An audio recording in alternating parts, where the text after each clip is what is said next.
Great Indian butterfly जो है ये एक ऐसी बटरफ्लाई है जो हम आमिर और मेरा कैरेक्टर क्रिश और मीरा इस फिल्म में होप करते हैं कि हमें खुशियां लाएगी। ये बेसिकली मेटाफोरिकल इस्तेमाल किया गया है इस टर्म का, the great Indian butterfly.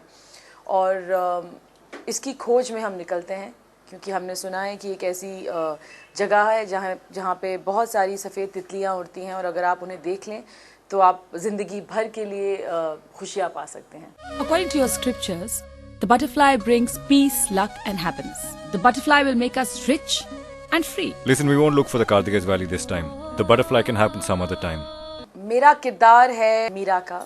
Meera एक वाइफ है, एक वर्किंग गर्ल है। जो प्रॉब्लम हर वाइफ और वर्किंग गर्ल फेस करते हैं कि हमेशा एक जिम्मेदारी जो है एक औरत के कंधों पर पड़ती है कि वो काम भी बैलेंस करे और शादी को भी बैलेंस करे, और यही प्रेशर के अंदर के नीचे दबकर मीरा इसमें टूट गई है और उनकी जो मैरिज है बहुत सफ़र कर रही है। वो अपने पति से बहुत ज़्यादा नाराज़ है, अंदर से हर्ट है और she is a very angry person.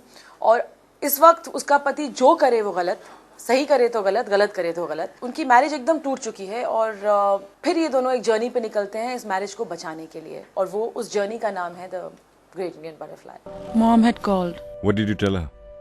I told them we've stopped having.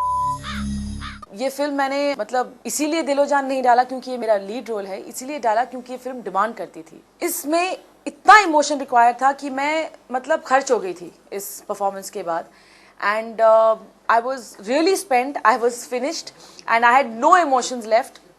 And I think जब मैं इस शूट से वापस आई थी तो मेरा खुद का बॉयफ्रेंड मुझसे परेशान हो गया था क्योंकि मेरे लिए इस फिल्म के बाद उनके लिए कोई इमोशंस नहीं बचे थे। It's that kind of a challenge and that kind of commitment for me, the Great Indian Butterfly. चैना बटे थे जब, यादें बटी थी जब, बातें बटी थी तब। Are you by any chance PMSing? First PMS and then you'll know.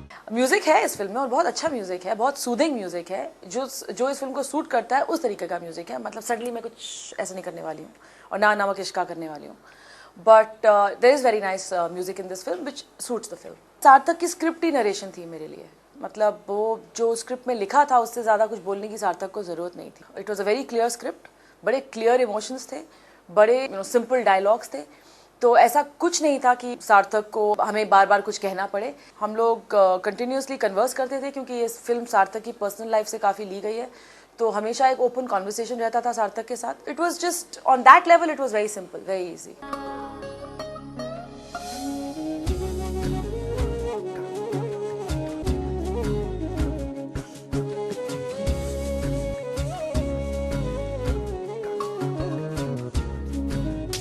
जब मैं संजय को मिली थी कुछ साल पहले तो संजय ने मुझे कहा था कि you know Sandy, I have made a lot of money, I have made lot of, I have got a lot of fame, but I have worked with all the stars.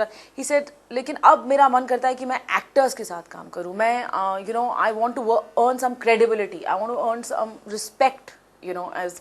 And he had told me that and I had said yeah, another commercial director, producer, same lines. But मुझे बहुत खुशी हुई कि संजय ने इस film को appreciate किया और संजय ने इस फिल्म को प्रोड्यूस करने के लिए अग्री किया और संजय ने इस फिल्म को बंद हो जाने से बचाया। And I will always be respect Sanjay for making that step towards the Great Indian Butterfly.